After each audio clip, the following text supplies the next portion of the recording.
Bakit ngayon nyo lang naisipan mag-conduct niyan? Pinag-iinitan mo lang yata ako hindi ba? Nandamay ka pa ng ibang tao. Ganyan ka ba magtrabaho?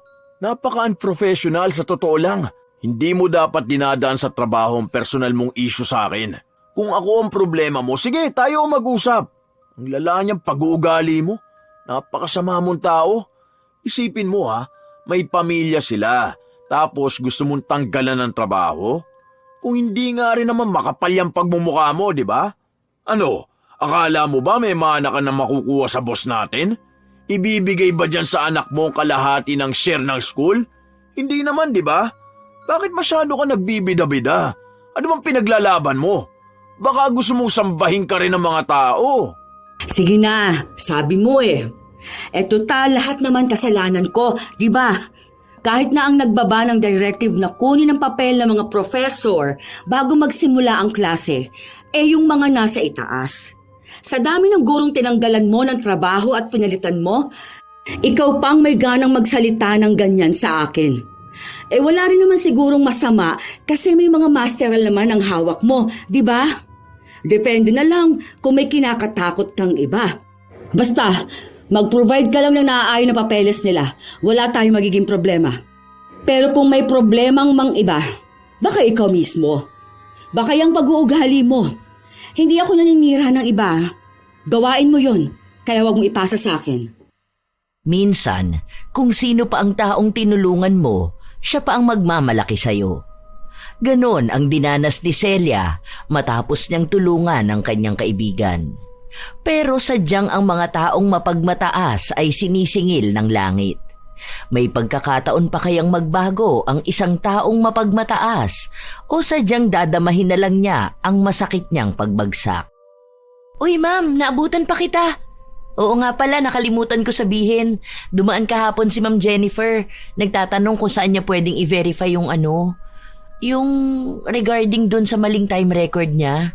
Oh, bakit? Pinakita ko na sa kanya yun bakit nagtatanong pa rin siya? Nag-double check daw kasi siya ng schedule na bigay sa kanya. Basta sabi niya, hindi raw yun ang schedule niya. Anong hindi?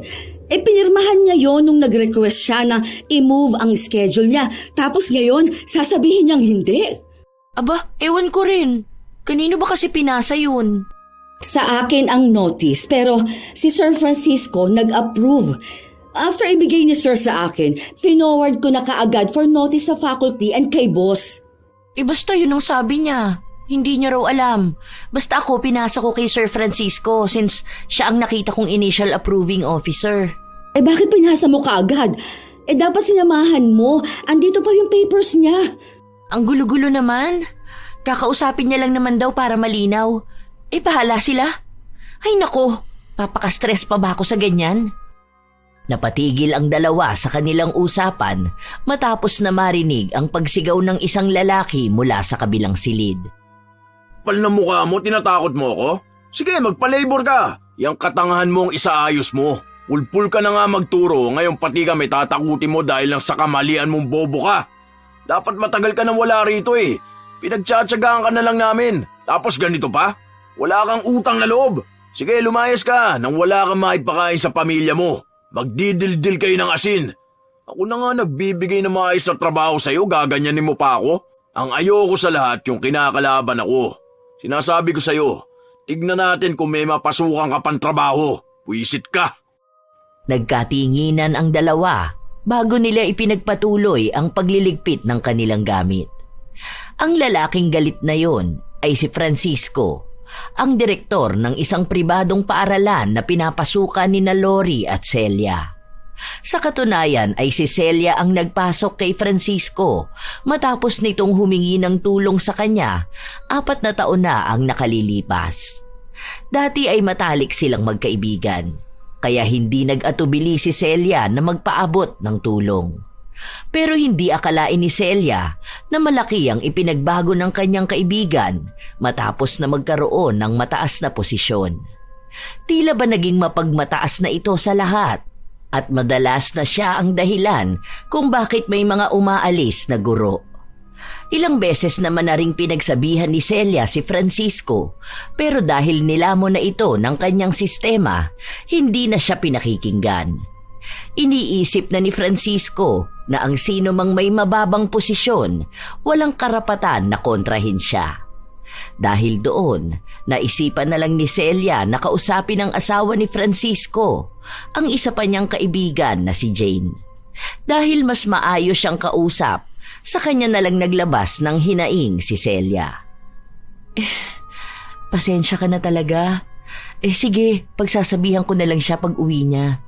Basta, sabihin mo na lang sa kanya yung mga nasabi ko, Mare, ha? Kasi sa totoo lang, takot na sa kanya ang lahat eh. Kahit nalapitan o kausapin siya, ang bilis naman kasing uminit ng ulo nun. Ang pangit pa ng mga lumalabas sa bibig niya. Puro masasakit na salita na lang. Ay, kung alam mo lang kung paanong hiyang-hiya ako sa tuwing sinasabi mo yan sa akin. Hindi rin kasi basta nakikinig yun sa akin eh. Minsan abala siya sa trabaho niya. Pero promise, mamaya kakausapin ko talaga siya. Ang ano ko lang kasi, dahil ikaw ang nagpasok sa kanya tapos pati ikaw inaaway niya. Hindi dapat ikaw ang humihingi ng pasensya. At saka, kababata ko kayo eh. Ipinasa ko lang naman ang papel niya, tapos nakuha siya sa trabaho. Maganda rin naman ang credentials niya. At saka, sa totoo lang, magaling naman siya magpatakbo. Hands-on nga siya sa lahat ng events sa school.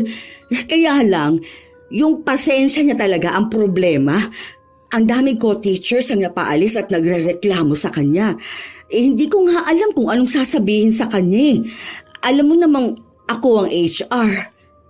Napatigil sa pagsasalita si Celia matapos pumasok sa loob ng bahay si Francisco. Unang kita pa lang sa kanya, halatang sa away na aabot ang kanilang magiging usapan. Anong ginagawa mo rito? Nagsusumbong ka na naman sa asawa ko? Wala ka bang ibang pinagkakaabalahan? Puro ka chismis. Maya ka naman. Naturingang faculty member, ganyan ang pag-uugali mo. Saka ano, sobrang saya mo na ba dahil napatawag na naman ako? Malamang kung ano-ano na naman ang pinagkalat mo sa school. Kung hindi ba naman makati ang dila mo, panay ang chismis mo sa kung sino-sino. Ang kapal ng pagmumukha mo ah. Tapos pupunta ka pa rito sa bahay? Gusto mo rin gawing kakampi ang asawa ko? Hindi ko na kailangang sabihin sa iba ang mga ginagawa mo. Lahat sila nakakarinig kung paano mo laitin ang mga tao. O ayan, ganyan ka magsalita. Sa sobrang taas ng tingin mo sa sarili mo, naiwan dyan sa talampakan mo ang utak mo. Ang dami mong nasirang gamit. Oh, sige nga, kailan mo yung babayaran? Oo nga pala, mukha ka nga palang pera. O sige, ito ang perang ibabayad ko dun sa mga nasira ko. Hindi ko kailangan ng pera mo. Isa pa, bakit ako ang lagi mong pinagbibintangan, ha? Ako lang ba yung taong nakikita mo sa opisina? Anong tingin mo dun sa iba? Mga bulag? Mga bingi? Ikaw ang gumagawa ng kahihiyan mo, tapos sa iba mo ipapasa? Dahil kung hindi mo sana sila kinakampihan, wala silang lakas ng loob na makipagsagutan sa akin. Di sana may mga respeto sila. Paano, bastos ka rin sa akin? Ang hirap mong pakisamahan sa totoo lang. Nagmamagandang loob lang nga ako sa kanila.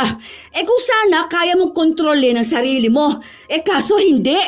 Yung mga aso mo ang pagsabihan mo. O, kita mo. Ano pag-uugali yan? Sa tingin mo, yung ganyang pag-uugali mo walang naiinis sa'yo?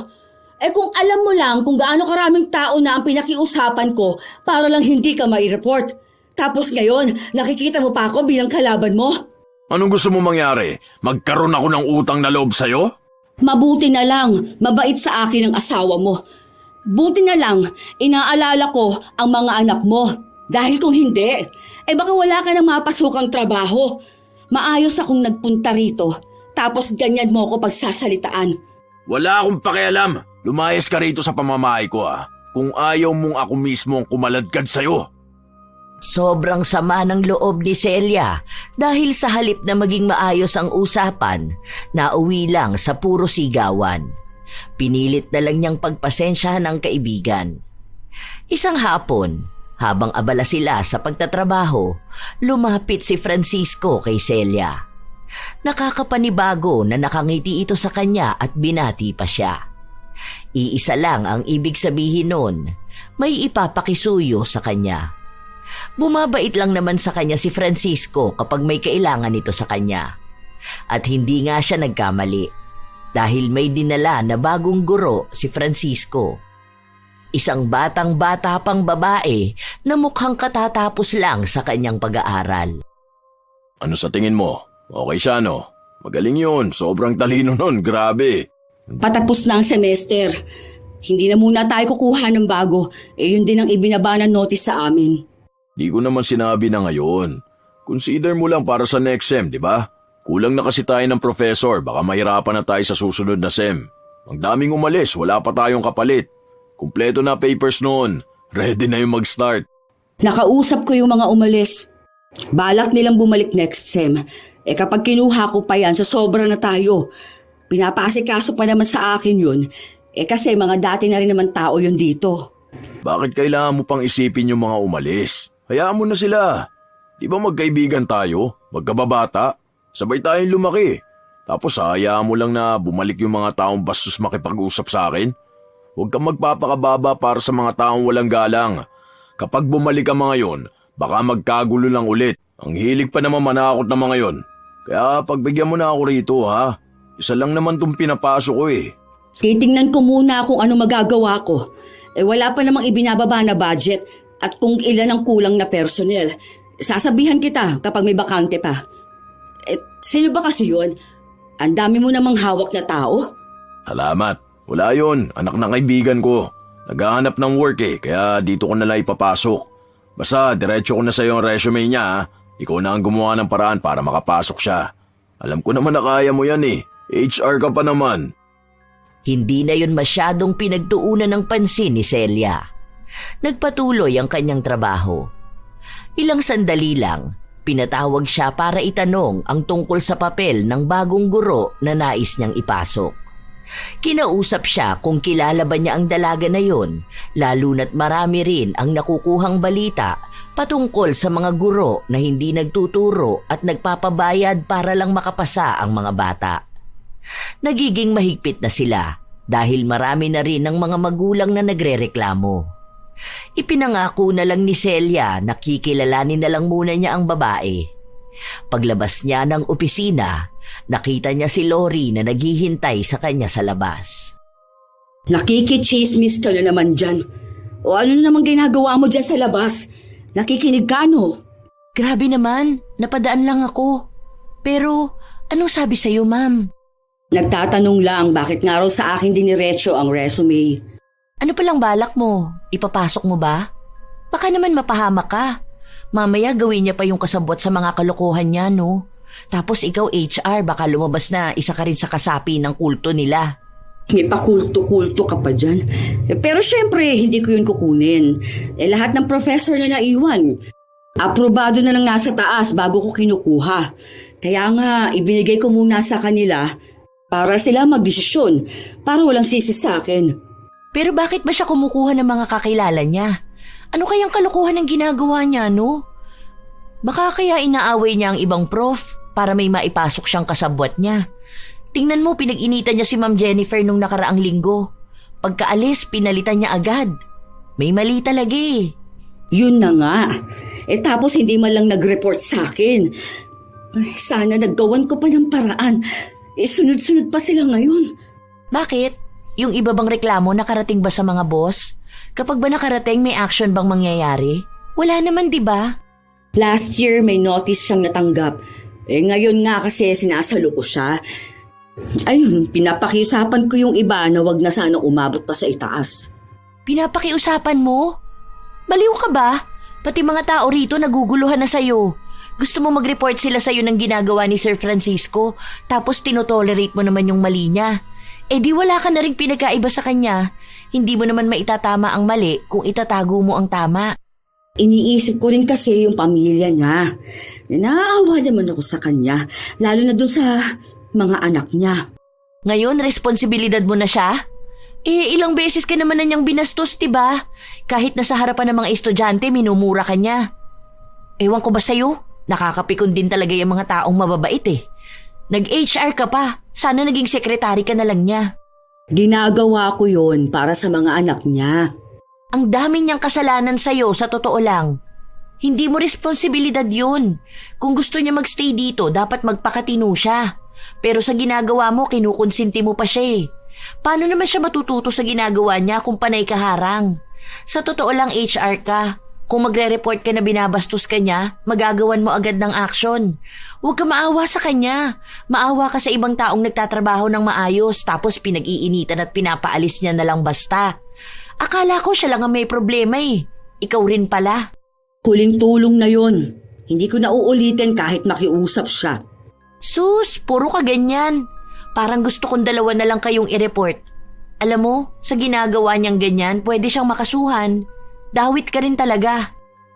Napabuntong hininga na lang si Lori. Dahil wala naman na talaga siyang ibang magagawa sa pag-uugali ni Francisco, pinag-usapan na lang nila ang plano nilang lumipat ng paaralan. Kasabay na rin ang kanilang mga reklamo na hindi naman tinutugunan ng may-ari ng paaralan. Yun na rin marahil ang dahilan kung bakit nga ba matapang si Francisco. Dahil alam niyang kahit natambak na ang reklamo, hindi na pagtutuunan ng pansin dahil abala ang may-ari. Lumipas pa ang ilan pang mga linggo kung saan lantaran pa rin ang pagiging masamang tao ni Francisco na siyang pilit pa ring pinagtatakpan ng kanyang kaibigan. Hanggang sa dumating na ang araw ng pagtatapos ng semestre, kung saan maging ang ibang bata ay nagtapos na rin ang kanilang pag-aaral. Matapos noon ay nagkaroon sila ng pagtitipon para pag-usapan ang susunod na pasukan. Sinabi ang magagandang mga balita na mas lalong nakikilala raw ang kanilang paaralan kaya magkakaroon ng mas marami pang estudyante. Sana nga totoo yun. Sabi ng registrar, marami raw inquiries. Isa lang din ang ibig sabihin nun. Kailangan natin ng bagong teachers. Ang bilis ng transition ngayong school year. Biruin mo yun katatapos lang ng graduation, tapos within next month kailangan ready na yung lineup ng teachers. Paano tayo makakahanap ng 5 new teachers within a month? Tayo naman ngayon ang na-pressure, di ba? Pwede rin naman tayo mag-fill in sa ibang units kung talagang kulang pa. Basta after ng working hours lang ako pwede magturo. Ang dami-dami kong fina-file eh. Habang nag-uusap ang dalawa, pumasok sa loob ang isang matandang guro na tinatawag nilang Tatang Benny. Matagal na itong empleyado sa paaralan, pero malapit na rin siyang umalis dahil sa kanyang edad.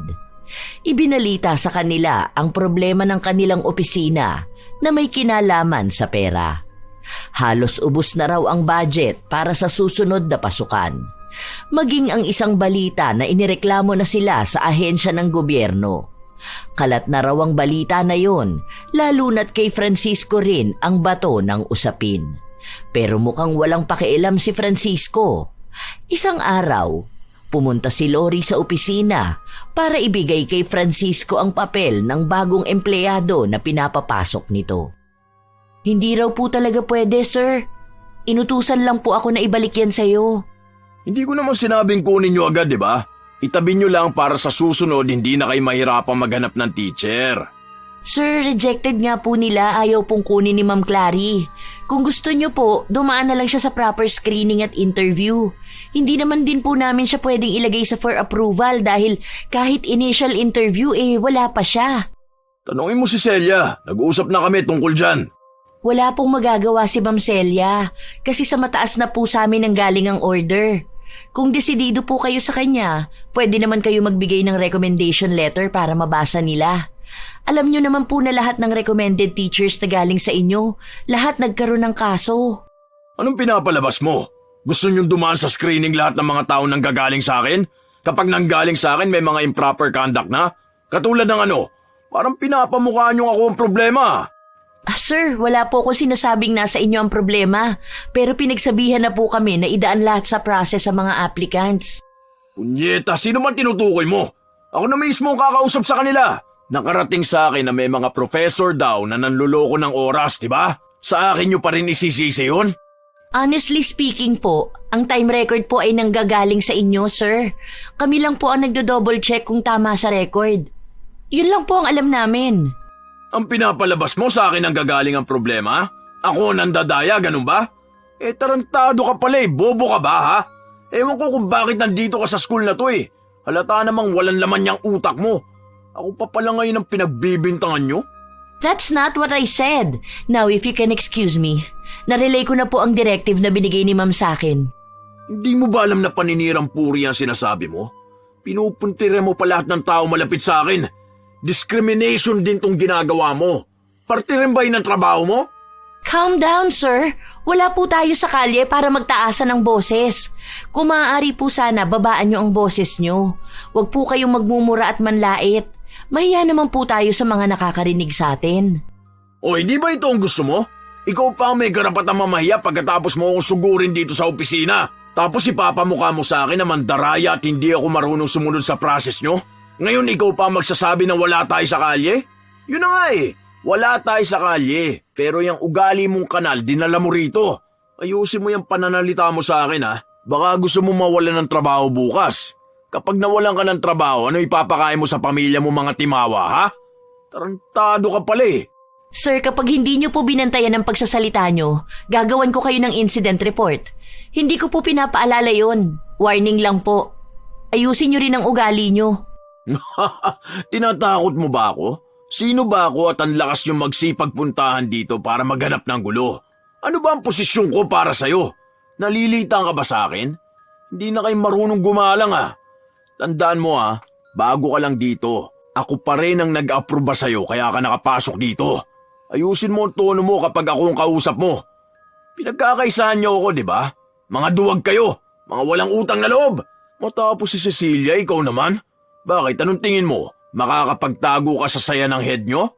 Siya ang papuntay mo rito para kausapin ako. Hindi ako tatanggap ng salita mula sa walang modong tao. Parang walang pinag-aralan. This is my last warning, sir. I'm only following legal process. Kindly do the same at wala po tayong magiging problema. Thank you. Naging matapang at palaban si Lori kahit na alam niyang maaaring siya na ang susunod na pag-iinita ni Francisco. 30 minuto na ang nakalipas matapos ang oras na dapat ay tapos na ang trabaho.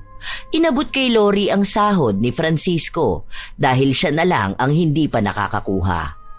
Nagmamadali kasi ang katrabaho nila dahil may kailangan itong asikasuhin sa kanilang bahay. Ma'am, ikaw na lang mag-abot kay sir. Total friends naman kayo, di ba? Ikaw ang pumirma sa kanya. Ikaw ang hahanapin yan. Hindi nga kami magkabati nun. Nagsagutan kaming dalawa, di ba? Ang sama-sama ng ugali nun. Grabe mga panlalait niya sa akin, ha? Bigla mo ba naman kasing sinagot? Wala naman kasi siyang papel na pinasa. Illegal recruitment yun, no? Siya ba ang HR? Siya na lang kaya pumalit sa pwesto ko. Pasok siya ng pasok ng kung sino-sino. Ipapasa lang yung resume, tapos gusto niya wala ng interview. Ano, picture-picture lang tanggap na agad sa work? Tapos tayo masisisi kasi tayo ang may kakayahang mag-hire? Ikaw rin kasi ma'am, masyado mo siyang sinanay noon. Oh, ikaw na rito, uuwi na ako. Bahala kayo dyan. Oh, hindi ka ba sasabay papunta kina Kuya Benny? Ah, oo nga pala, ngayon nga pala yun. Sige, sabay na tayo. Hatid ko na lang muna itong sahod ni Francisco. Nang matapos magligpit ng gamit si Celia, agad din siyang nagpunta sa conference room. Kumaway at kumatok siya sa salamin para tawagin si Francisco, pero bahagya lang nitong binuksan ang pinto. Mamaya na, nakita mo nang nasa meeting ako, di ba? Ano bang kailangan mo? Ibibigay ko lang tong sahod mo. Pauwi na kasi kami eh. Wala naman ng tao sa office. Dali lang, mamaya ka na umalis, bibilangin ko lang. Baka mamaya kulang to eh. Mahirap na, baka biglang kinupitan nyo pa to. Hirap pa naman magtiwala kung kani-kanino. Wala ba akong pipirmahan? Wala. Napirmahan na ni Ma'am Lori. Nakalimutan mo yatang tawagin ako sa meeting ng mga professor. Wala ba ako sa lineup? Ano na namang problema mo? Nagsisimula ka na naman yata ng away eh. May mga patirada ka pa diyang akala mo nagbibiro. Wala. Sabi mo kasi bibigyan mo ako ng teaching loads. Bakit hindi ako natawag? Hindi ka ba makapaghintay matapos ako sa meeting bago mo ako kausapin? Pinagsabihan na kita kanina, di ba? Hindi ka ba nakakaintindi o nananadya ka lang na pahiyain ako? Masaya ka yata kapag ganito tayo mag-uusap eh. Pahiyain? Oo, pahiyain. Anong pinapalabas mo? Nagdadamot ako sa inyo? Na may pinapaboran ako kaya hindi kita sinama? Mataas pa rin ako sa inyo, matuto kang gumalang kahit konti ha? Wala ka bang delikadesa? Tanda-tanda mo na. Oh, kumalma ka. Nagtatanong lang naman ako. May masama ba sa sinabi ko? Hindi ka nagtanong nung nakaraan, ngayon sa harap ng mga professor mo ko tatanungin? Para ipamukha sa akin na hindi ako tumutupad sa usapan, ganun ba? Wala ka bang respeto sa oras namin? Tignan mo nga ang laki ng abala mo sa amin. Wala ka talagang hiya no? Nakaraan pa ako naghihintay ng tawag mo. Kasi sabi mo may bakanteng subject. Dumaan lang naman ako para mag-abot ng sahod mo. Kung ano-ano lang sinasabi mo. O di sana inilapag mo sa lamesa ko. Sinabi ko bang idaan mo pa sa akin? Dadahilan mo pa tong sahod ko para gumawa ng rason para bastusin at questionin ako sa harap ng mga tao. Lumabas si Francisco at naglakad palapit kay Celia. Wala siyang salitang sinasabi, pero baka sa mukha niya ang galit. Halos nais niyang saktan ang ginang, kaya umatras na lang si Celia. Bastos ka! Hinaan mo ang boses mo. Hindi kita binabastos. Bastos ka! Baka nakakalimutan mo mas mataas pa rin ako sa'yo. Tandaan mo, ikaw matanda ka ha? HR ka lang. Matuto kang lumugar. Matuto kang gumalang. Punyeta ka. Hindi ako kung sino lang para pahiyain mo ako ha. Magkakasubukan talaga tayong dalawa. Wala akong pakialam kahit nasabihin mong kaibigan kita. Tinatarantado mo ako Ang tanda-tanda mo na pero ganyan pa rin ang ugali mo. Walang naging laman niyang kukote mo. Palibasa yung ugali mong kanal, dala-dala mo rito. Wala kang kwenta. Kaya ka nga iniwan ng asawa mo, di ba? Sino ba naman kasi magtsatsaga sa ganyang pag-uugali mo? Napaka-chismosa mo pa. Hindi kumibo si Celia, nakatingin lang siya kay Francisco. Pinigilan lang sila ng ibang tao roon. Nang umalis na si Francisco, halos mamula ang mga mata ng ginang, lalo na't pigil ang kanyang luha. Puno ng sama ng loob ang kanyang dibdib. Kaya nang makita siya ni Lori, nag-alala ito sa kanya. Bakit? Ano nangyari? Bigla niya na lang akong sinigawan. Nagbiro lang naman ako sa kanya. Narinig pa ng mga bata. Balita ko nga mainit ang ulo nun nung nakaraan pa.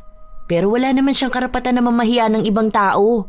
Gusto niyang galangin siya pero siya naman tong walang galang sa iba. Ay, nakakainis! Aalis na talaga ako. Hindi ako nagtagal dito para ganyanin lang. Kahit kailan, hindi giginhawa ang buhay ng ganyang tao. Sa totoo lang, pinipigilan ko lang na magsalita ng masama. Pero maghihirap sa buhay ang tao na yan. Lalayuan niya ng mga nakapaligid sa kanya. Isinusumpa ko talaga siya.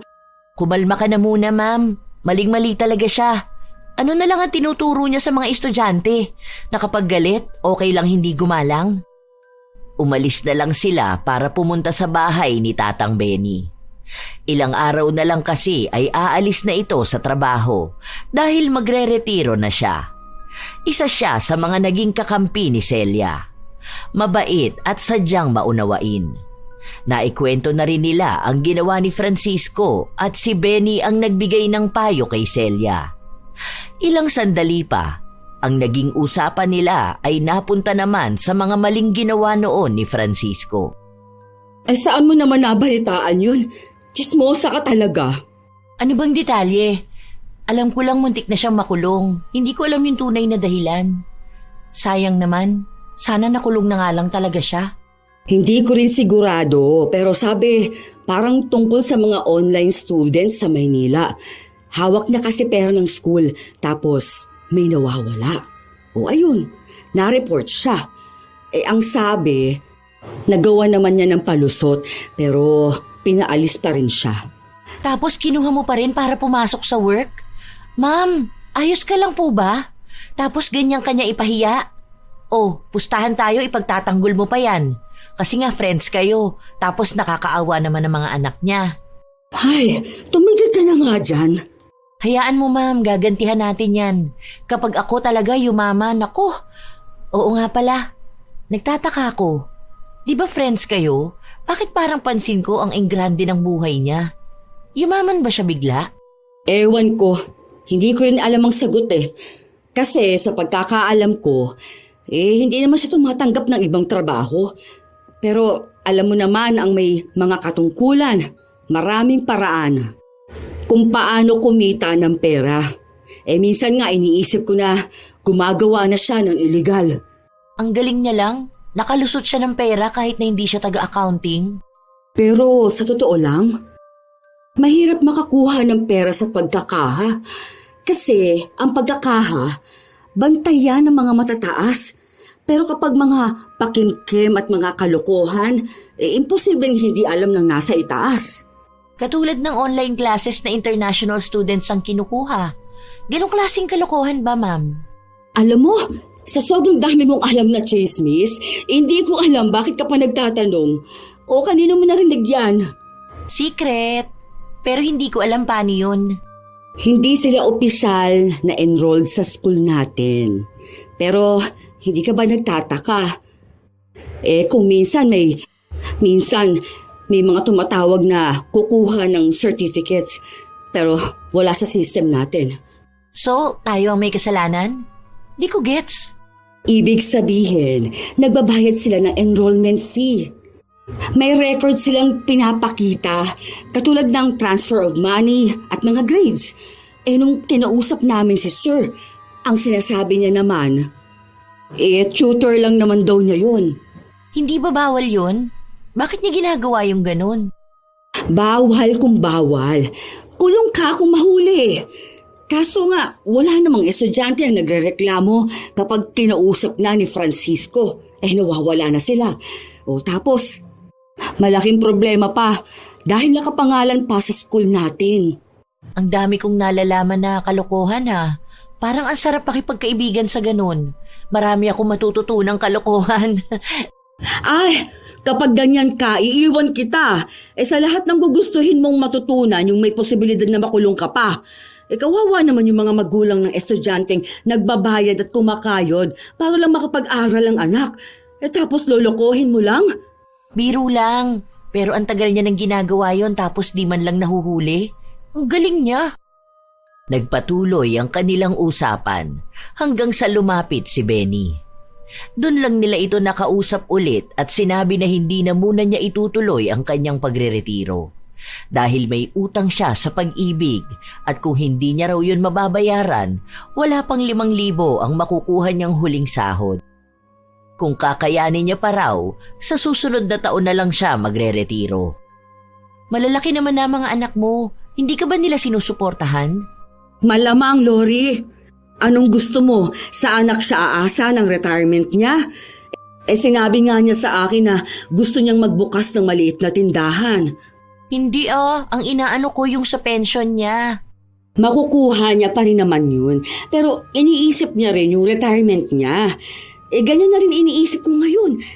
Bukod na lang doon sa problema ko kay Francisco.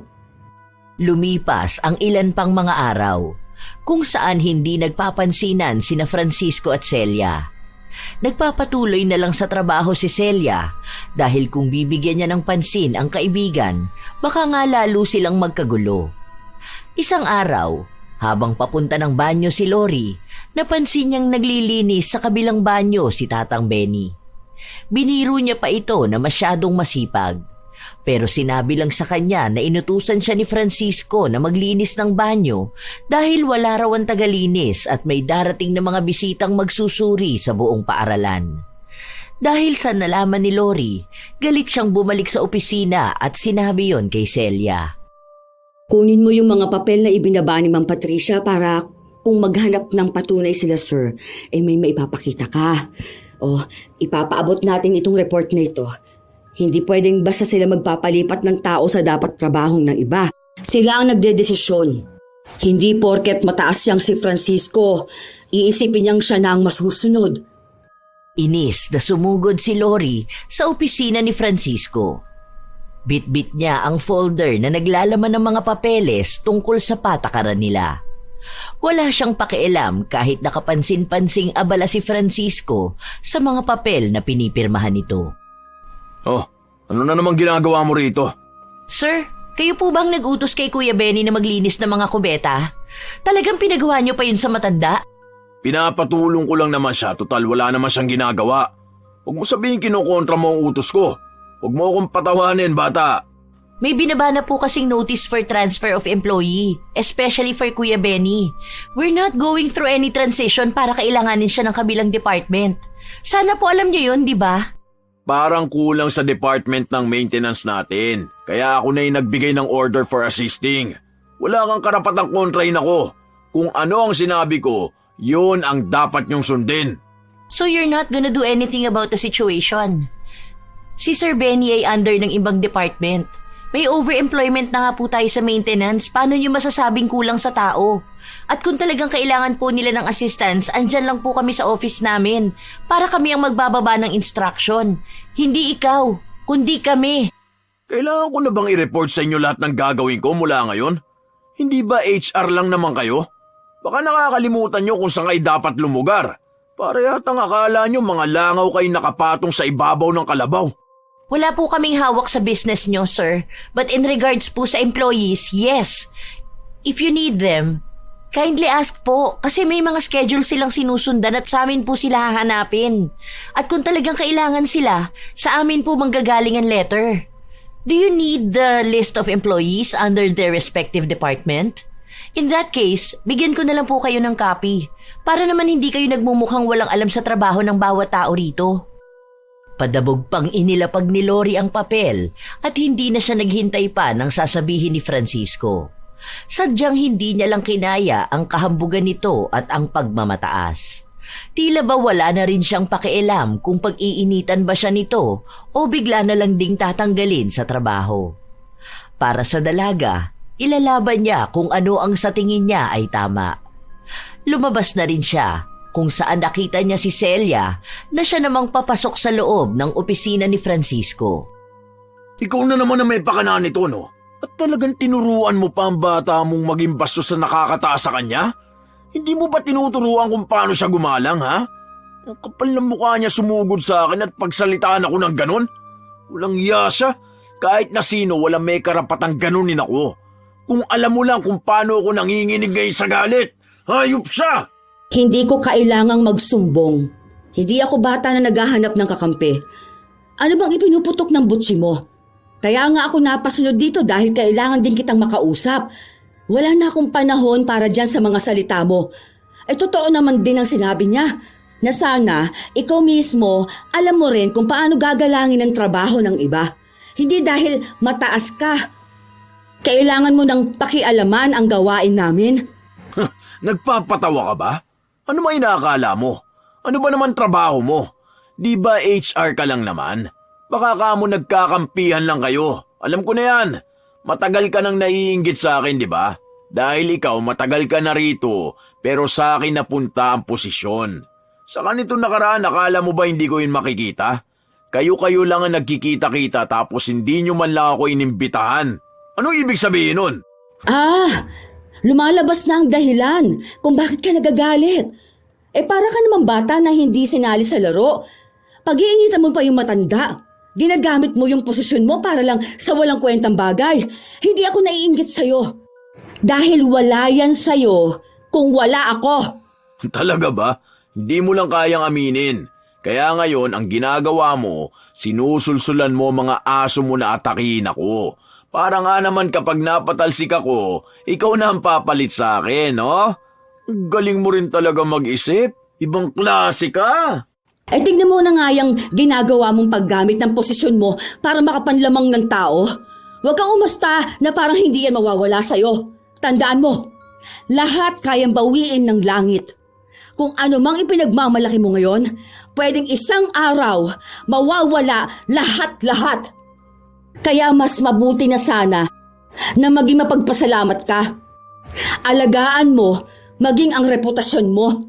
College director ako. Hindi mo ko under para takutin mo, ha? Ibaon mo yan dyan sa kakapiranggut mong utak. Hindi mo ko kaya, Celia. Isa ka lang trabahador sa school na to na dapat sumusunod sa mga utos ko. Wala kang kakayahan na kalabanin ako dahil hindi mo ko kaya. Bakit? Hindi mo talaga tanggap? Ano, iniiyakan mo ba ang mga tao mo tapos sa awa nila sa'yo kailangan magalit din sila sa akin? Aba, kung kampihan ang gusto mo, sige, pwede naman akong lumaban dyan. Madali lang kayo mapabagsak, mga stupida. Dapat pala na ganyan magsalita ang isang direktor? Ang isang edukado? O bakit? Paano ba dapat? Kailangan ba maging sobrang bait ako kahit na hindi naman dapat? Hindi ba dapat marunong ka rin na rumispeto ng tao? Sige, sabihin na nating mas mababa sa'yo. Hindi mo ba kayang maging makatao, ha? Kahit yun lang, Francisco. Kahit yun na lang ang gawin mo. Wala kang mahihita sa akin kung yan lang ang gusto mo. Dahil magalang naman ako eh. Gumagalang naman talaga ako. Pero sa mga taong mas mataas lang sa akin. Dahil ganun naman talaga yon. Ganun lang dapat. Kung naghahangad ka ng paggalang mula sa akin, matuto kang pantayan ako. Pero halata namang hindi mo kaya, di ba? Dahil mas magaling ako sa lahat ng bagay. Mas matalino ako sa'yo. Mas madiskarte. Yun ang hindi mo kaya. Yun din ang hindi mo matanggap. Okay, hindi na ako makikipagtalo pa. Pero paalala ko lang, magkakandak kami ng screening sa mga professors. Pakihanda na lang ang mga papel na mga hawak mo na wala sa amin. At sana kayanin nila ang mangyayari, hindi ba? I-ready mo na rin ang pagbagsak mo. Baka sumakit ang likod mo. Magpahilot ka na lang. Hindi na nakaapila pa si Francisco dahil hindi niya inasahan na magiging matapang si Celia. Ang akala niya, katulad lang ito noon na kaya niyang paikutin at kahit na anong masasakit na salitang bitawan niya ay tatanggapin lang nito. Pero mukhang pumipiglas na si Celia. Hindi lang para sa kanyang sarili, kundi maging sa mga taong apektado ng masamang pag-uugali ni Francisco. Nang linggo ring yun ay inilabas ni Francisco ang lahat ng guro na hawak niya. Patuloy din siyang nagpapasaring ng mga salita patungkol sa bullying. Kung ano-ano rin ang laman ng kanyang social media na halos ipangalanda kanyang si Celia ang kanyang kaaway. Ma'am, nabasa mo ba yung sinasabi nila sa GC? Ilang beses ka na nilang na-mention na. Wala akong panahon para dyan. Alam mo naman na ang dami kong ginagawa. Saka, hindi ako mahilig tumingin-tingin ng cellphone ko. Yun na nga, ma'am. Pero kasi lahat na lang patungkol sa'yo eh. Nagagalit sila, sinasabi nila na kaya ka raw ganyan dahil gusto mo silang palitan. Ewan ko ba sa mga to? Gusto ko na nga rin sanang awayin. Ay, hayaan mo yung mga yan. Huwag ka mag-aksaya ng oras sa kanya. Ang daming ibang bagay na pwedeng pagtuunan ng pansin. Isa pa, bakit sila matatakot kung wala naman silang ginawang masama? Hindi sila mawawala rito kung maayos ang trabaho nila. Kaya ibig lang sabihin niyang galit nila na yan, ay may mga itinatago sila. Kung makikita man yon, hindi ko na yun kasalanan. Bakit kasi gagawa sila ng mali, hindi ba?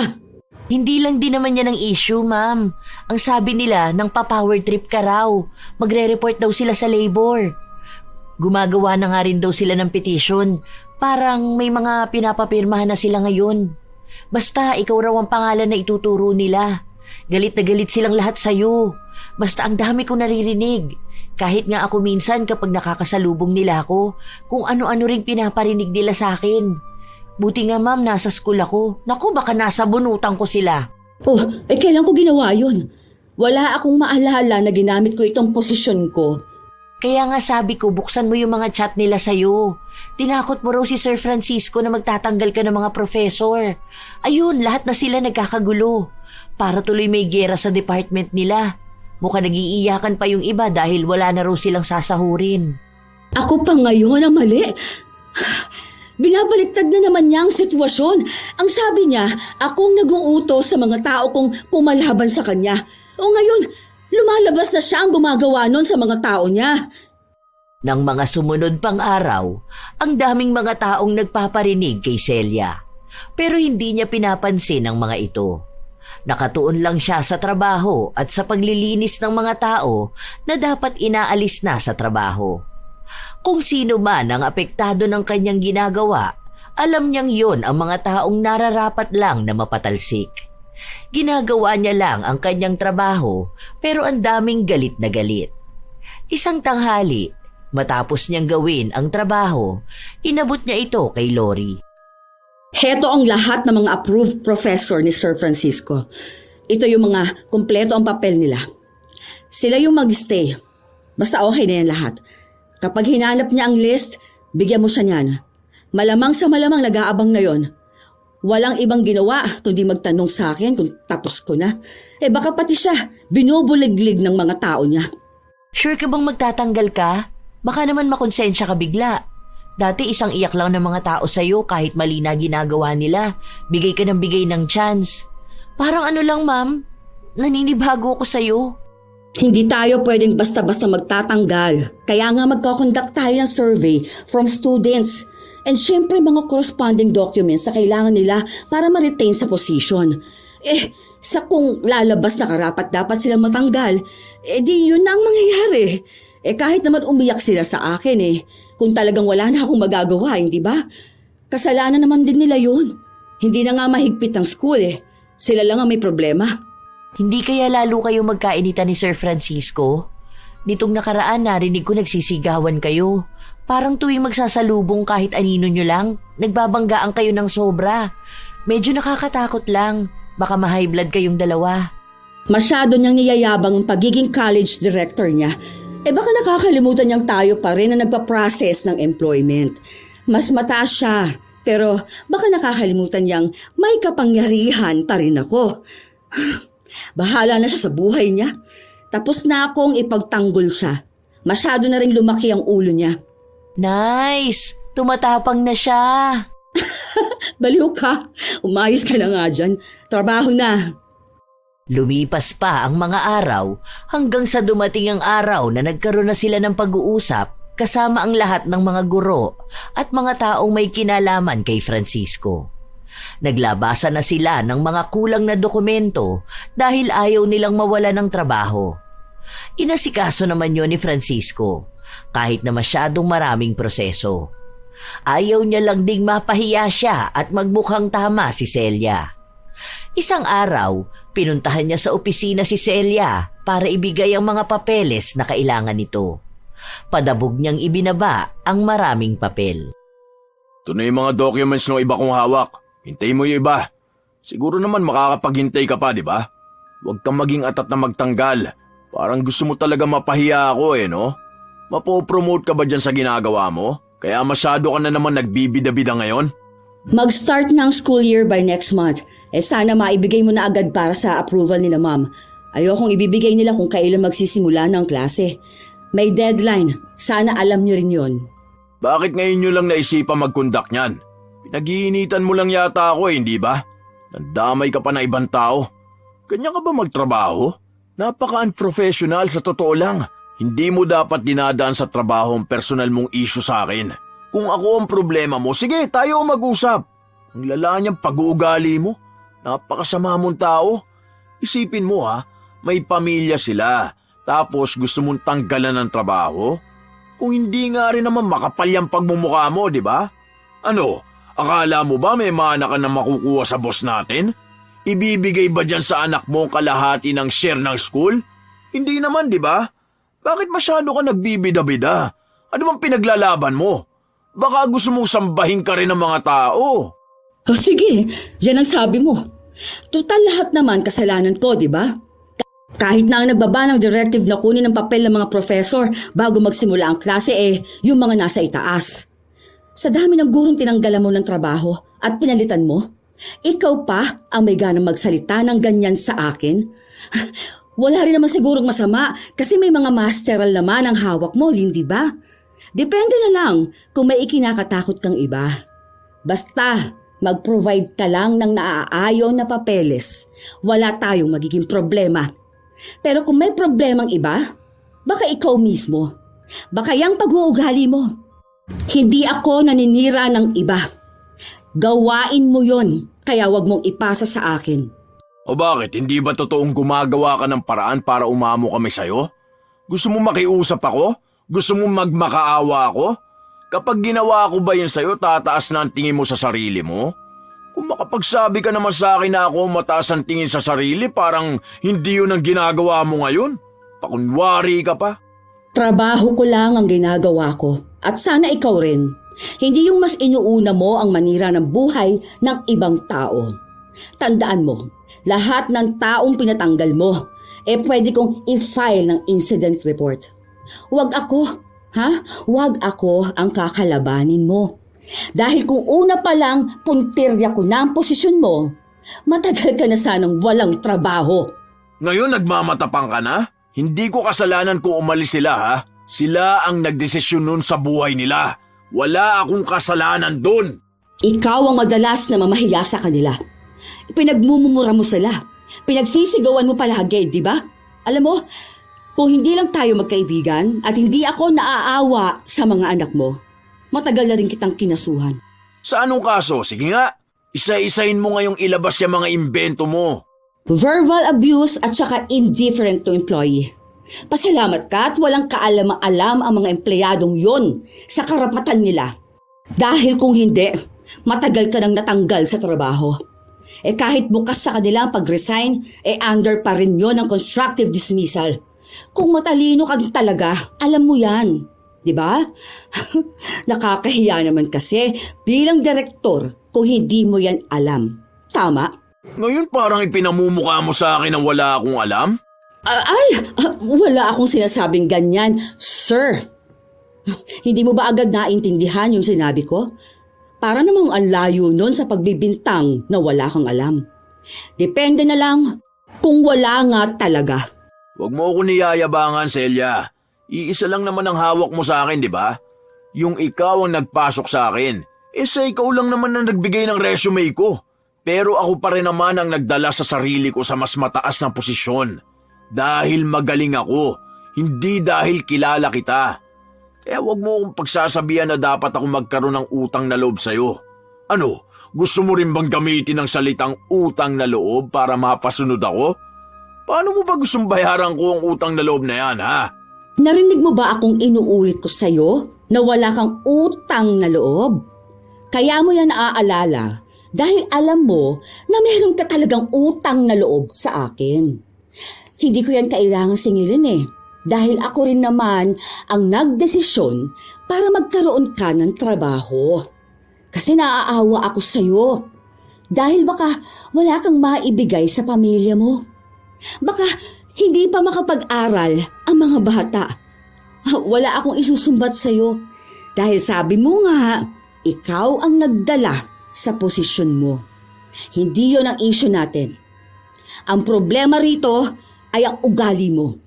Hindi lang sa akin, kundi sa kahit na sinong nakakausap mo. Masyado kang mayabang. Nayayabangan lang kayo sa akin dahil nasa posisyon ako. Ibig lang sabihin, hindi ako ang problema, kundi ang inggit nyo sa akin. Doon na nagsimula ang pagkakaroon nila ng mas malalang alitan. Hindi na nagbago ang ugali ni Francisco at mas lalo na ring tumapang si Celia. Mas lalo niyang binigyan ng pansin ang karapatan ng ibang tao na dati ay binabaliwala niya dahil sa pagkakaibigan nila ni Francisco. Ngayon lang yun gagawin ni Celia. Kung sakali mang malaki ang epekto nito kay Francisco, iniisip niya na lang na pagtutuwid ito sa pag-uugali ng kaibigan. Dahil kung sakali man na mas lalala pa ang kamalian na ginagawa nito, maaaring malaking bagay pa ang magiging balik sa kanya. Yun lang naman ang kinakatakot ni Celia. Isang araw, galit na galit si Francisco na sumugod sa opisina ni Celia kung saan naabutan niyang mag-isa lang doon ang ginang. Nagkaroon kasi ng malaking problema si Francisco at ang tanging tao na sinisisi niya ay si Celia. Ano bang pinagsasabi mo? Anong alam ko dyan sa kaso ng mga professor na under mo? Wala akong kinalkal na kahit na anong issue nila. Iba ang humahawak niyan. Tapos na ako doon sa pagkuha ng documents nila. Kung anong ibang issue nila, hindi ko na problema yon. Huwag mo sa aking isisi ang lahat. Alam kong ito ang nagpapasaya sa'yo. Ang nakikita mong nahihirapan ako at yung ibang mga tao ko, di ba? Sa sobrang saya mo, baka ilibre mo mga aso mo. Ano, lalabas ba kay mamaya? Pagkakatuwaan nyo na unti-unti na akong bumabagsak? Ang toxic mo no? Grabe na yung inggit sa katawan mo. Sinabi ko na sa'yong wala akong alam sa mga sinasabi mo. Nag-file lang ako ng report. Kung may kaso sila, kasalanan na nila yon. Pati ba naman yon sa akin mo nalang isisisi? Hindi ako toxic. Siguro may pagkamasama ang ugali ko pero hindi ako toxic na tao. Ayusin mo yung pananalita mo, ha? Susugod ka sa akin dahil lang sa ganyan? Kanino mo gustong isisi? Alangan namang sa akin na naman, na ako na naman ang problema. Di ba yun naman ang palagi mo sinasabi? Papaawa ka na naman dyan. Gagamitin mo na naman ang mga salita mong matanda ka na masyado para sa kung ano-anong gulo. Alam mo kung hindi mo naman pinakialaman ng mga tao ko, wala naman magiging problema eh. Sinisira mo lang talaga ang pangarap ko.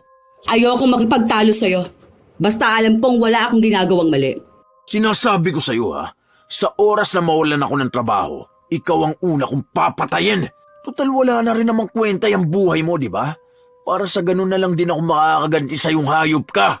Sisiguraduhin ko sa'yo na kapag bumagsak ako, kasama ka rin babagsak. Nakaramdam ng takot si Celia sa mga salita sa kanya ni Francisco. Nang matapos ang ginagawa ni Celia, umalis na rin siya sa kanyang trabaho. Hindi niya alam na pati pala si Lori ay sumunod sa kanya. Ayaw na kasi niyang magkaroon pa sila ng malalang away, kaya siya na lang ang lalayo. Ginawa na lang niya ang lahat para mabigyan ng katarungan ang mga taong inapi ni Francisco. Aminin man niyang minsan nakakaramdam siya ng konsensya para sa iba, pero mas iniisip niyang kung pangungunahan siya noon, hindi rin maitatama ang mga mali. Wala na rin namang pagkakaibigan na masisira dahil matagal na itong nawasak dahil sa kanilang alitan. Isinalba na lang niya ang kanyang sariling buhay. Humahanap na lang siya ng ibang paaralan na pwede niyang mapasukan. Kasama niya rin naman si Lori na humahanap din ng pwede nilang lipatan na trabaho. Simula noon, hindi na siya nakatanggap ng kahit na anong balita sa paaralan na dati niyang pinapasukan. Iniiwas na lang din kasi niya ang sarili sa maraming isipin. Makalipas ang ilang buwan, habang namamalengke si Celia, nakasalubong niya si Jane. Hindi pa nga niya ito namukaan nung una dahil iba na ang itsura nito. Mare, ano nangyari sa'yo? Ha? Bakit naman nagkaganyan na ang itsura mo? Naging losang ka naman na. Hoy, ano, ayos ka lang ba? May sakit ka ba? Ay, kung alam mo lang ang nangyari sa buhay namin ngayon, Mare. Naiiyak na nga ako magkwento eh. Alam mo ba na nawala na ng trabaho si Francisco? Natanggal na siya dun sa school. Matapos nun, patong-patong na kaso na ang kinaharap niya. Alam mo bang sunod-sunod ang problemang nangyari sa amin? Wala na yung ipon namin, as in ubos lahat. Tapos itong sasakyan namin kakukuha lang ngayon. Isusunod naman na yung bahay namin. Wala na kaming titirhan. Lahat ng pinaghirapan niya, nawala ng ganun lang kadali. Ha? Ano ba kasing ginawa niya? May tumawag daw na international student at naghahanap ng diploma niya. Pinahanap daw sa registrar. Wala raw sa list yung school ID niya. Pinapalabas nila na kinamkam daw ni Francisco ang pera. Habang iniimbestigahan pa lang, lumabas yung dalawa pang kaparehas na kaso. May mga naipakita silang bank transfer na nakapangalan nga kay Mister. Grabe yung nangyayari sa akin ngayon, Mare. Ano naman ang sinabi ng school? Wala na kasi akong kinakausap sa kanila. Kaya hindi ko na maitanong yung mga ganito. Hindi raw nila alam eh. Wala rin sa records ng CHED ang mga estudyanteng yun. Bali lahat pinapasalo nila sa mister ko. Paano naman kami? Kahit nga pangkain namin ng mga bata, wala ako mapang sustento. Kaya binigay ko na muna ang mga bata kina mama. Ang hirap. Hindi ko na alam kung anong gagawin ko. Kulang-kulang kalahating milyon yung kailangan naming ibalik sa mga estudyante. Saan naman ako kukuha noon, di ba? May ipinakita ba silang pruweba? Bank transfers nga. Nung una, sabi ni Francisco, tutor lang naman daw sila. Pero kasi may pinakita silang forms na parang nagpapatunay na enrolled sila tapos pirmado niya rin. Nakipag-usap ka na ba sa attorney nyo? Ay naku, natalo nga kami sa kaso. Maghanda pa raw kami kasi baka may ilang estudyante pa ang lumitaw matapos nito. Kailangan din namin maibalik lahat ng perang nakuha ni Francisco. Kapag nagpatuloy pa to, baka umuwi na lang din ako kina mama. Hindi ko na kaya tong stress na nangyayari sa akin. Sobrang hirap. Hindi ko to kaya mag-isa. Nakakarma na nga yata kami. Alam ko na makakaya mo rin yan. At sana, maging malaking leksyon na rin kay Francisco. Lalo na noong mga panahon na wala siyang ibang ginawa, kundi ang ipagyabang sa lahat ang posisyon na meron siya. 12 taon ang sentensya kay Francisco. Doon na tuluyang nagsimulang bumagsak ang lahat sa kanya. Wala na siyang kahit na anong bagay na ipagyayabang sa ibang tao. Kung gaano siya naging mapagmataas, siya namang bagsak niya. Nawala ang kanyang yabang dahil hindi niya kayang maging matapang sa loob ng kulungan. Sa totoo lang, naaawa si Celia sa sinapit ng kanyang kaibigan. Pero sadyang yun na ang buhay na kinahantungan ni Francisco. Ilang taon pa ang lumipas, nakahanap ng isang maliit na bahay si Jane kung saan doon muna siya nanatili habang ang kanya namang anak ay nasa poder pa rin ng kanyang mga magulang. Sa ilang taong nakakulong ni Francisco, hindi pa rin sila nakikita ni Celia.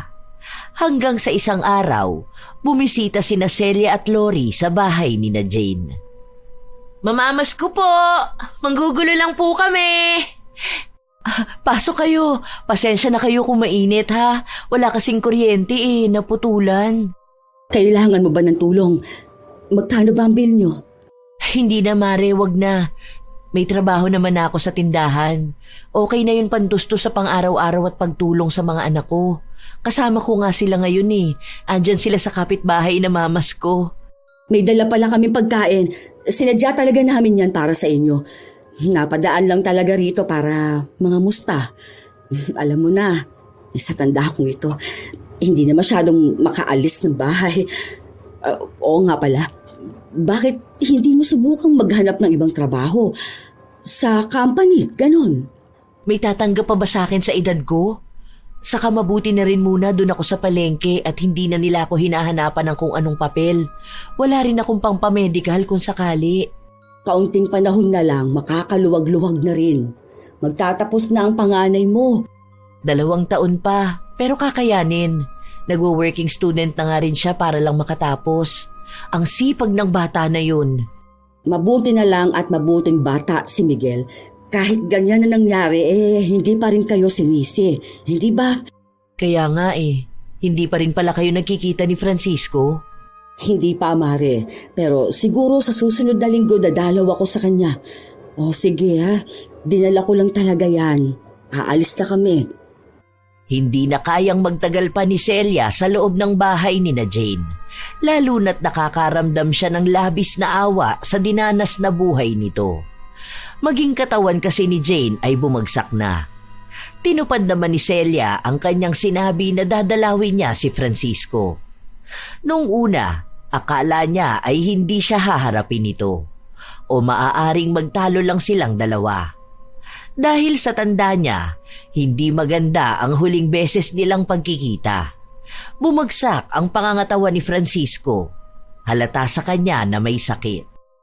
Anong nangyari naman sa'yo? Ayos ka lang ba? May sakit ako. Hindi mo ba nabalitaan? Barado ang daluyan ng dugo ko papuntang puso. Naapektuhan din nun ang atay ko. Matagal na to bago pa man ako makulong. Kailangan ng malaking halaga kung sakali man na magpapa-opera ako. Kaso nasa kulungan pa rin ako, di ba? Hindi sa akin nasabi ni Jane. Baka ayaw na rin niya may maabala kami. Buti ka nga dumalaw ka na sa akin Yung anak ko ayaw na akong makita. Alam mo, naiintindihan ko naman ang galit niya sa akin Hindi naman magiging ganun ang pamilya namin kung inaayos ko lang ang trabaho ko. Ewan ko kung masaya ka ngayon sa nakikita mo. Grabing epekto ng karma sa akin. Hindi ko akalain na magkakaganito ang buhay ko. Talagang sa isang iglap, wala. Nauubos lahat. Hindi ako natutuwa. Naaawa ako sa'yo, pati sa pamilya mo. Nakikita ko si Jane. Hindi nga ako makatingin na maayos sa kanya. Dahil awang-awa talaga ako. Halos hindi na siya tumigil magtrabaho. Kasalanan ko naman talaga lahat yun Oo. Sarili ko ang sinisisi ko. Kung hindi ako naging gahaman sa pera, di naman magiging ganito. Kung sana nakinig lang ako sa mga sinabi mo sa akin, di ba? Ang tigas ko rin kasi nun eh. Akala ko hindi na mawawala sa akin ang posisyon ko. Akala ko kaya ko ang lahat ng tao. Oo nga pala, nabalitaan ko ang lahat ng pinakita mong kabutihan sa misis ko. Ang akala ko, puputuli mo na rin ang koneksyon mo sa pamilya ko eh. Kaibigan ko kayo.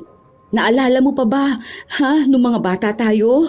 Di ba ang sabi ko sa'yo na palagi tayong magtutulungan? Alam ko namang hindi naging maayos ang samahan natin nung magkasama tayo sa trabaho. Pero wala na yun sa akin. Gusto ko lang ding humingi ng tawad sa lahat ng mga nasabi ko sa iyo noon. Sa lahat-lahat. Alam ko, hindi lang isang beses kitang napagsalita ng hindi maganda. Alam ko namang mali na hindi ko agad napagtanto yung pangit kong ugali. At kailangan pang mauwi sa ganitong sitwasyon bago ko malaman na tama ka nga sa mga sinasabi mo sa akin noon. Araw-araw kong pinagsisisihan na hindi ako nakinig sa iyo. Patawarin mo sana ako. Kung hindi mo pa kaya ngayon, umaasa pa rin ako na isang araw magiging maayos din tayo. Hindi ko na rin alam kung ilang taon pa ang itatagal ng buhay ko. Lalo na sa ganitong sakit ko, pero gusto ko lang na bago ako mamatay, makahingi ako ng tawad sa iyo. Maraming salamat sa lahat ha. Ikaw na lang palagi ang tumutulong sa akin. Tatanawin kong malaking utang na loob ang lahat ng pinakita mong kabutihan sa amin. Ang laki ng pagsisisi ko.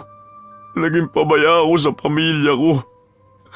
Alam mo, nabigyan mo na ako ng chance para mabigyan sila ng magandang buhay. Pero mali naman ang ginawa ko. Totoo pala talaga na grabe kung maningil ang karma, no?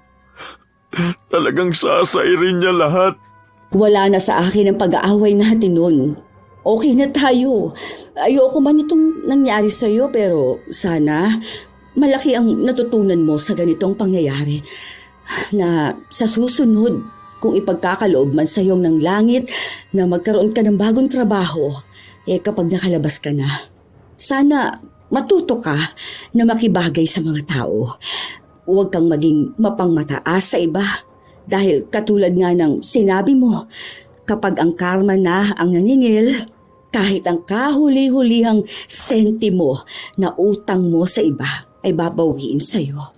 Oo, malaki na ang aral na natutunan ko. Kaya salamat at sorry din. Hihintayin ko rin ang araw na mapapatawad mo talaga ako ng tuluyan. Alam ko na kahit sabihin mong maayos tayo, may naiiwan pa ring hinanakit sa'yo. Sana magkita pa tayo ulit sa susunod kapag may pagkakataon pang makalabas ako ng buhay. Hayaan mo, makakabawi rin ako sa mga kabutihan mo. Tunay ang sinabi ni Francisco na hindi pa tuluyang naghihilom ang sugat sa dibdib ni Celia. Pero hindi naman ibig sabihin nun ay hindi niya magagawang magpatawad. Ang mahalaga sa kanya ay natututunan na rin ni Francisco ang kung anumang pagkakamali na nagawa niya. Alam niya rin na hindi pa naman huli ang lahat para sa isang tao na magbago. Ilang taon pa ang nakalipas. Nabawasan ang taon ng pagkakabilanggo ni Francisco, lalo na't nakikitaan din siya ng pagbabago. Nakalabas siya ng kulungan pero meron pa rin siyang sakit. Ang asawa naman niya, patuloy pa rin sa pagtatrabaho para lang sa utang ng kanyang asawa na kahit ilang taon na halos hindi pa rin nababawasan. Para gumaling si Francisco, nilalapitan niya rin ang iba't ibang ahensya ng gobyerno. May nakuha siyang tulong at iyon ang naging dahilan para madagdagan pa ang kanyang buhay. At nakikita niya yon bilang panibagong pag-asa.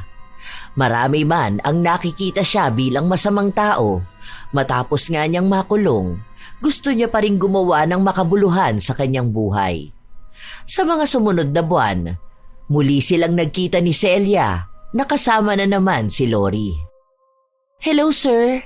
Sir pa rin? Okay po. Hello, tanda. Loko ka talagang bata ka. Oh, oy, ang ganda na pala nitong tindahan mo. Aba, ayos. Business owner ka na. Boss ka na ngayon. Oo nga, ako na ngayon ang amo. Pero si Mrs. pa rin ang boss. Wow, may kinatatakutan pala kayo, sir. Ngayon ko lang nalaman. Sana pala noon si Ate Jane kinuha nating HR. Tiklo pala si sir eh. Nagtawanan lang sila matapos nun. Naging maganda ang mga sumunod na nangyari dahil kitang-kita ang malaking pagbabago ni Francisco. Maging sa kanilang buhay. Dahil ang munting tahanang kanilang nabuo matapos na mga pangyayari ay kahit paano'y napunan muli ng dekorasyon at gamit. Kahit na malayo sa karangyaan ng dati nilang pamumuhay. Ang mahalaga ay lahat ito bunga ng kanilang pagsusumikap. Hindi katulad noon na ginagamitan niya ng maling gawain. Habang si Francisco ay nagsisimula ulit sa pinakamababa, si Celia naman ay patuloy sa pagtuturo sa kanyang nalipatang paaralan. Kasama niya pa si Lori. Doon nila nakuha ang isang saya dahil nakakatanggap sila ng tunay ding paggalang. Masasabing nagkapatawaran na ang dalawa, ngunit ang turing nila sa isa't isa ay hindi na katulad ng dati. Sadyang tinuturing na lang talaga ito ni Francisco bilang malaking aral sa kanyang buhay, na matuto siyang gumalang sa iba at walang magandang naidudulot ang pagmamataas sa ibang tao. Minsan talaga, may mga taong inaakala na kaya na nila ang lahat dahil lang sa posisyon na meron sila. Akala nila ay nakaaangat na sila higit sa lahat. Na akala nila ay hindi darating ang araw na hihingi sila ng tulong sa iba. May mga taong sobrang taas ng tingin sa sarili pero mababa kung ituring ang iba. Ang masakit pa, sila pa ang unang humuhusga nang hindi man lang inaalam ang pinagdaraanan ng taong tinitingnan nila ng mababa. Hindi nila alam, ang galing at karunungan ay walang halaga kung puso mo naman ay puno ng pagmamataas. Dahil sa bandang huli, hindi titignan ng tadhana kung gaano ka kataas, kundi kung gaano kababa ang loob. May isang ang kasabihan na ang buhay ay parang gulong. Minsan nasa taas ka, minsan nasa baba. Kaya huwag mong ipagmalaki ang posisyon, pera o koneksyon mo dahil baka sa isang iglap, mawala rin ang lahat ng yon. Kapag dumating ang oras na kailangan mo ng tulong, baka ang mga taong minamaliit mo pa noon ang siya ring unang aayaw sa'yo. Katulad na lamang din ang pagdating ng karma. Hindi man ito nagmamadali, pero siguradong darating ito. Ipaparanas sa'yo ang kaparehas na pakiramdam na iyong ibinigay sa iba. Kung may pagkakataon pang maging mabuti, mas mainam na piliin mo yon. Tandaan na lamang na ang tunay na taas ng isang tao ay nasusukat hindi sa kung anong posisyon ang hawak niya, kundi sa kung gaano siya marunong yumuko kahit mataas siya. Madalas sa buhay, may makakatagpo tayong kaibigang tunay na tutulong at masasandala natin sa buhay, pero hindi lahat ay kayang magpahalaga sa kanila. Marahil ang iba ay inaabuso pa na nauuwi sa tuluyang paghihiwalay nila ng landas. Kayo ba mga apo, nasubukan nyo na bang makatagpo ng ganoong klase ng tao? Kung kayo ay may katulad na kwento, maaari nyong ibahagi ito kasabay ng inyong opinyon. Dahil masaya akong mabasa ito.